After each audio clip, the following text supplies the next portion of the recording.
Bertemu kembali di Ponsel One Heart Generation. Dalam kesempatan ini kita akan membahas tentang kelas pemuridan di sesi yang terakhir. Sebelumnya kita mau mengangkat pujian terlebih dahulu. Kita sama-sama angkat pujian.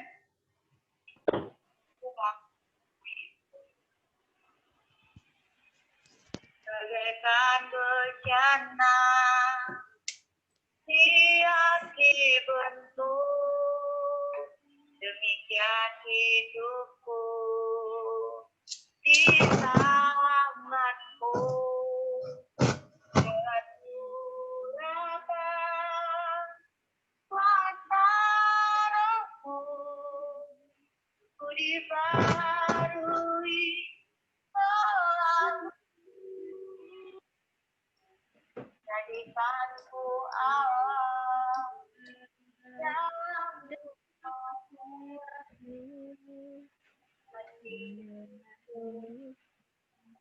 sangatku, pakailah seluruh kehendakku, pakailah kecairan rencanamu.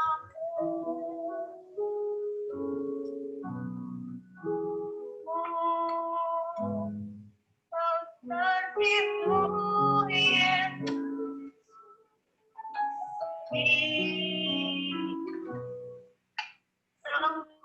sempurnakan selalu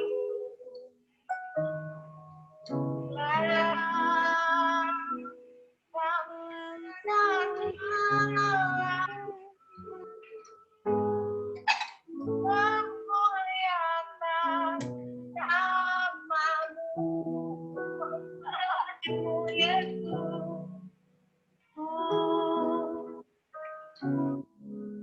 Sepertimu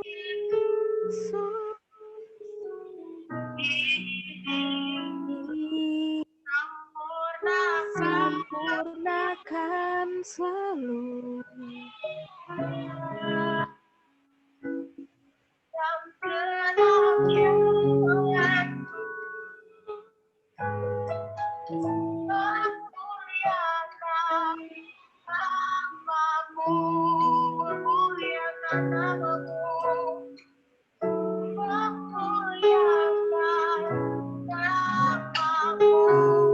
Sekali lagi kita katakan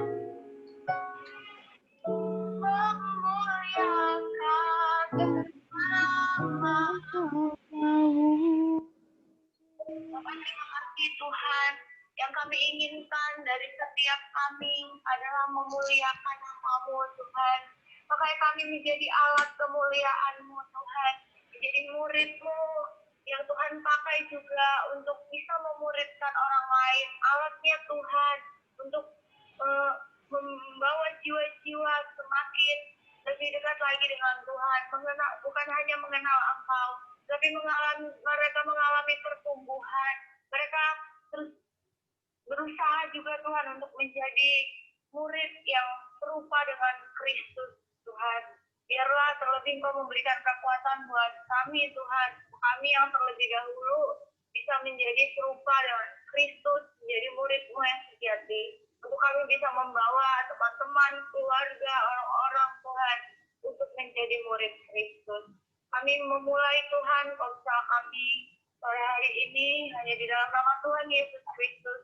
Haleluya. Amin. Ya, jadi langsung saja ya buat kita semua. Kita mau melanjutkan sesi yang sebelumnya. Dan kita masuk kepada sesi yang ketiga. Saya tetap akan mereview ulang karena ada mungkin yang baru bergabung bersama dengan saya di ponsel ini. Kita membahas tentang kelas pemuridan. Jadi di sesi yang pertama kita telah mempelajari tentang murid. Nah, saya ingatkan kembali bahwa murid itu bahasa Inggrisnya adalah disciple atau yang sering kita dengar discipleship, berasal dari kata Yunani. Nah, dan artinya adalah seorang siswa atau seorang murid yang mau diajar oleh orang yang lebih memiliki misal pendidikan lebih tinggi daripada orang tersebut, contoh ya seorang siswa dan guru gitu ya. Jadi murid itu seperti seorang siswa yang mendapatkan pengajaran dari seorang guru, yaitu gurunya gitu ya. Nah, kita belajar di sesi pertama itu bukan hanya menjadi seorang pengikut, tetapi kita harus menjadi murid Yesus. Yang kita tekankan begini, murid Tuhan Yesus itu kan hanya ada 12 ya, tapi pengikut Tuhan Yesus itu banyak gitu. Dan saat kita menjadi seorang murid, kita itu sebenarnya adalah seorang pengikut Yesus. Tapi perbedaannya, apakah saat kita menjadi seorang pengikut Yesus, kita mau menjadi seorang murid atau hanya pada pengikutnya saja? Nah, karena kalau untuk menjadi seorang murid, di sesi yang kedua, kita harus mengikuti prosesnya. Proses menjadi seorang murid, yaitu kita harus bayar harga. Dan firman Tuhan yang mengatakan bahwa kita itu harus bersedia untuk menyangkal diri, mengikut salib, dan mengikuti Yesus setiap hari. Nah, mungkin kita mendengar ya, dari beberapa kita ada mendengar seperti ini. Kalau mengikuti Yesus itu ada duka nggak sih? Mungkin Rihan bisa jawab nggak? Kita sambil review ya sesi kedua. Gimana Kak? Menurut Rihan gimana? Bisa dibuka nggak mute-nya? Mengikuti Yesus itu ada duka nggak sih? Atau sukacita terus, nggak pernah mengalami penderitaan gitu? Wah, kalau yang namanya ikut Yesus mah pasti gak selalu senang, gak selalu ya enak gitu. Karena namanya juga kita mengikut Yesus ya berarti harus ikut pikul salib juga gitu. Tapi yang pasti Tuhan pasti selalu bersama kita gitu. Nah, yang pasti.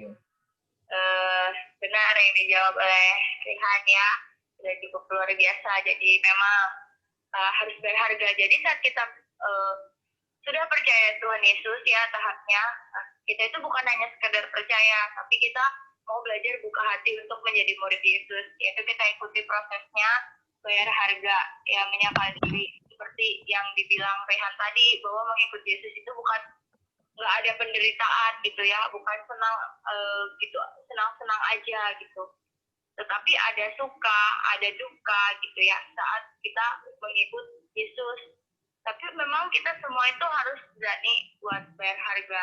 Seperti contoh-contoh yang sudah saya sampaikan sebelumnya ya, bahwa saat mungkin kita dibully gitu ya, saat kita udah percaya Tuhan Yesus, terus kita buka hati menjadi murid Yesus, kita ikuti prosesnya bayar harga ini. Saat kita dibully, kita itu melihat teladannya Yesus, teladannya Kristus. Kan kita untuk jadi murid itu harus serupa dengan Kristus kan. Nah, guru kita itu yang kita teladani siapa? Ya, Kristus gitu kan. Nah, jadi saat kita dibully, keinginan untuk membalas pembuli lagi itu pasti ada dalam diri kita.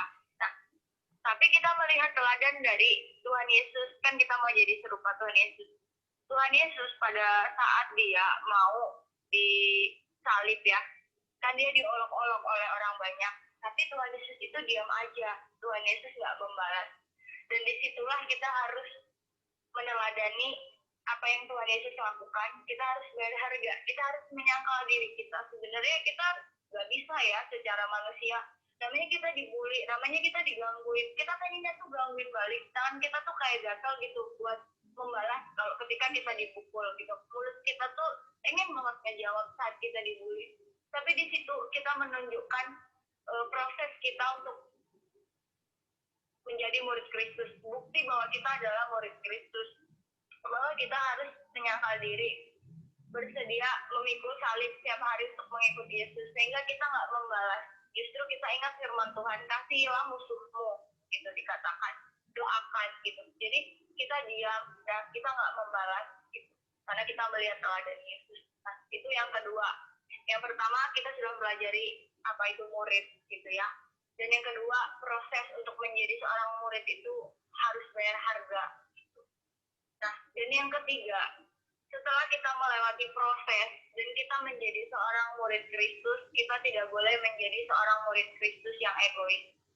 Kita punya teman-teman, kita punya keluarga, dan kita punya tujuan untuk kita kembali memuridkan orang lain. Artinya kembali membimbing mungkin teman-teman kita, keluarga kita, orang-orang terdekat kita yang ingin kita jangkau gitu, yang ingin kita bimbing untuk menjadi murid Kristus seperti apa yang sudah kita alami gitu. Jadi artinya apa yang kita alami gitu, kita ingin juga hal itu dialami orang lain. Jangan ketika saya udah jadi murid Kristus tetap sampai di situ gitu. Tidak, tapi kita mau belajar saat kita sudah menjadi murid Kristus, kita mau hidup kita dipakai Tuhan menjadi alatnya untuk memuridkan orang lain kembali, untuk kita menginjili dari tahap akhir, dari tahap awal orang yang belum percaya dengan Yesus. Ketika dia percaya, kita tidak biarkan dia begitu saja, kita bawa dia ke komsel, atau karena kita sudah terlebih dahulu mengikuti proses pemuridan sehingga kita dinyatakan menjadi murid Kristus dan kita bisa menjadi kakak rohani, dan disitulah kesempatan kita untuk memuridkan orang lain sehingga orang lain mengalami hal yang sama seperti apa yang dialami kita. Nah, di Alkitab itu kita melihat tentang tentang Musa dan Yosua, di mana kita lihat Musa melahirkan generasi yaitu Yosua, gitu ya. Musa di situ terjadi pemuridan, gitu, di mana Yosua telah menjadi abdi Allah sejak muda. Yosua telah melihat bagaimana Musa memimpin bangsa Israel, dan akhirnya Tuhan kan sudah berjanji bahwa bangsa Israel akan menginjak tanah Kanaan, dan yang menginjak tanah Kanaan itu Yosua, karena kan Musa pada umur 120 tahun dia sudah meninggal. Tetapi Musa sudah melihat tetapi Yosua sudah melihat apa yang dilakukan Musa.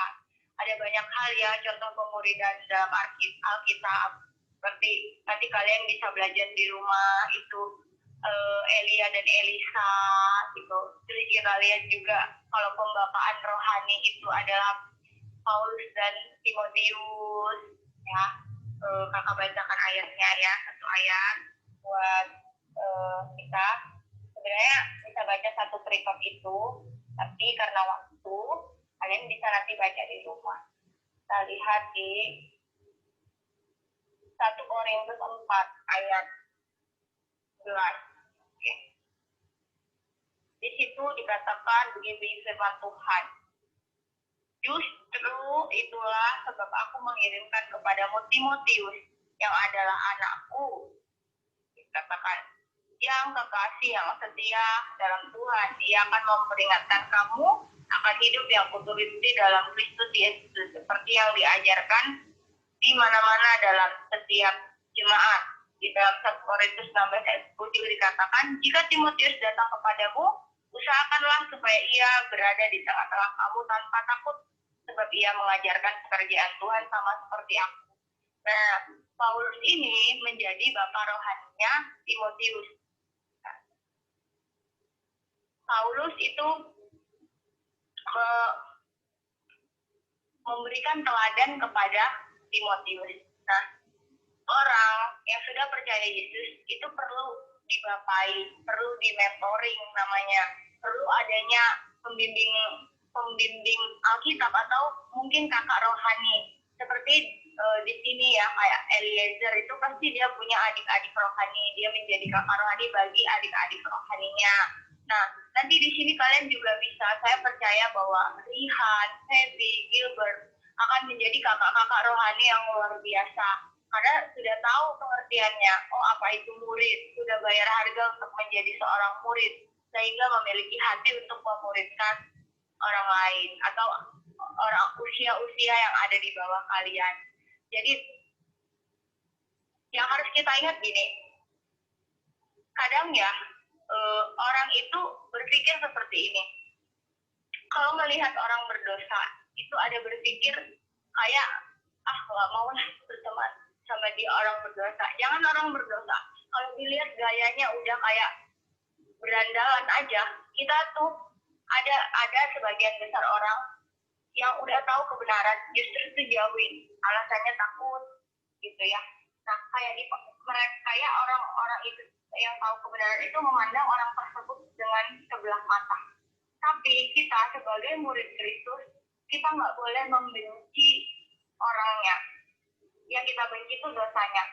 Kita boleh benci dosanya, tapi jangan benci orangnya. Dan gini, kita itu diselamatkan tuh hanya kasih karunia, hanya karena iman, bukan karena perbuatan baik. Kan dulu kita juga orang berdosa, dikatakan di dalam Roma bahwa semua orang telah kehilangan kemuliaan Allah, gitu kan, telah berbuat dosa dan kehilangan kemuliaan Allah. Kita juga dulu orang berdosa kok, setiap kita punya latar belakang yang nggak baik kok, gitu ya, yang berbeda-beda gitu kan. Tapi Tuhan selamatkan kita. Apakah kita mau egois gitu? Kita hanya ingin kita sendiri yang diselamatkan saat kita lihat teman kita berbuat dosa, terus kita jauhin dia gitu, terus kita benci dia. Seharusnya gitu ya, sebagai murid Kristus, kita harus punya belas kasihan daripada Tuhan gitu. Itulah yang memampukan kita buat teman-teman kita yang mungkin berdosa, berjuang dalam kehidupannya gitu. Sebenarnya dia nggak mau seperti itu, tapi dia nggak bisa melawan apa yang dia lakukan, yaitu mungkin dia hidup di dalam dosa, tapi dia rindu kok untuk mengalami Tuhan seperti apa yang kita alami gitu. Intinya kita harus memperlengkapi diri sebelum kita mengingatkan teman kita, sehingga kita juga tidak ikut tertarik kan di dalam dosa itu. Nah, dan kita harus punya pemikiran bahwa belas kasih dari Tuhan. Kita ingin teman kita itu diselamatkan juga seperti kita gitu. Saat kita sudah ikut mentoring, kita bisa membimbing mereka, kita bisa menjadi kakak rohani bagi mereka jika orang tersebut adalah di bawah usia kita gitu. Kalau tidak, ya kita tetap ingatkan dia, selebihnya biar Roh Kudus yang bekerja gitu. Jadi berapapun umur kita saat ini, sekolah teologi nggak kita gitu ya, Tuhan bisa pakai kita untuk menjadi murid Kristus yang memuridkan orang lain lagi gitu. Tuhan nggak lihat latar belakang kita. Kita lihat di sesi kedua saat Tuhan memilih Matius menjadi murid Tuhan, Matius kan latar belakangnya orang berdosa kan, itu berarti artinya orang berdosa pun bisa Tuhan pakai gitu. Latar belakang apapun kita dulu yang mungkin kita nggak dianggap sama masyarakat, saat kita bertobat, saat kita mau ikut proses, mau bayar harga jadi murid Kristus, Tuhan bisa pakai kita luar biasa. Tuhan bisa jadikan kita kesaksian, jadi alatnya. Mungkin dulu Rihan sebelum keralisis, jadi dia adalah anak youth di gereja saya ya, gitu kan. Ya mungkin dianggap biasa-biasa aja, tapi setelah dia belajar ya, setelah dia percaya, dia bayar harga banget. Nah, dia harus pelayanan, dan karena dia adalah seorang pelayan Tuhan yang pemain bass, tapi dia nggak bisa hidup sembarangan. Hidup dia disorot oleh teman-temannya, oleh banyak jemaat gitu ya, oleh banyak orang, sehingga dia harus menjadi berkat. Saat dia menjadi berkat, nah dia pun memiliki belas kasihan untuk menolong teman-temannya yang belum percaya gitu. Dan begitu pun kita yang lain gitu, kita harus punya pemikiran seperti itu. Jadi inilah materi yang bisa saya sampaikan tentang kelas pemulihan ini. Saya berharap kita saat ini sudah menjadi murid Kristus, ya, sudah berharga dari setiap perjalanan kita saat pertama kali kita percaya Yesus, lalu kita jadi murid Kristus, dan kita mau memuridkan kembali orang lain. Jadi, itu ya, saat kita melihat orang-orang berdosa, ingat jangan pernah benci sama orangnya, tapi benci dosanya. Supaya mereka juga mengalami keselamatan, mengalami jamahan Tuhan, mengalami perubahan hidup, dan sama-sama dipakai Tuhan secara luar biasa untuk kemuliaan nama Tuhan. Jadi mungkin sampai sini dulu ya. Ini kalau ada konser lagi, saya akan berikan informasi kepada kita. Mari kita bersatu di dalam doa. Bapak, kami bersyukur Tuhan selama beberapa waktu lalu, sampai saat ini, kami di Komsel ini Tuhan membahas tentang pemuridan Tuhan. Ada banyak hal yang kami dapatkan Tuhan, bahwa setelah kami percaya Yesus Tuhan, kami tidak biasa menjadi orang yang biasa-biasa saja. Tetapi kami mau memiliki hati untuk menjadi seorang murid. Kami mengerti Tuhan bagaimana kami harus bertumbuh dan menjadi serupa dengan Engkau. Kami mau bayar harga, dan ketika Tuhan kami sudah menjadi murid Kristus, kami mau belajar Tuhan mendapatkan belas kasihan dari Engkau sehingga kami punya hati untuk memuridkan orang lain, untuk menolong teman-teman kami Tuhan yang belum ikut kelas pemuridan ini. Biarlah nama-Mu yang dipuji dan dipermuliakan. Jadikan kami Tuhan, kakak-kakak rohani yang mengasihi adik-adik rohani kami. Jadikan kami Tuhan, orang-orang yang membimbing orang yang belum sungguh-sungguh di dalam Engkau dengan kuasa dan kekuatan yang daripada-Mu. Sehingga mereka juga mengalami hal yang sama seperti kami. Ajar kami memandang orang lain, Tuhan, atau teman kami yang masih ada di dalam dosa dengan tidak sebelah mata Tuhan. Tapi kami mau mengasihi mereka, membenci dosanya, menolong mereka, untuk mereka mengenal dan mengalami Engkau, mengalami jamahan-Mu Tuhan. Biarlah kami diperlengkapi Tuhan, dan mereka akan dipulihkan di dalam nama Tuhan Yesus. Kami sudah melakukan bagian kami, maka biarlah Roh Kudus yang bekerja dan Tuhan juga melakukan bagiannya dalam kehidupan mereka Tuhan, orang-orang yang nantinya akan kami layani. Terima kasih ya Tuhan, berkati setiap kami yang sudah meluangkan waktu ini Tuhan. Biarlah Engkau yang memberkati setiap kami. Hanya di dalam nama Tuhan Yesus Kristus kami sudah berdoa dan mengucap syukur. Haleluya, amin. Terima kasih buat waktu yang sudah diberikan untuk berkumpul bersama dalam Komsel ini. Sampai bertemu di Komsel selanjutnya. Tuhan Yesus memberkati. Shalom.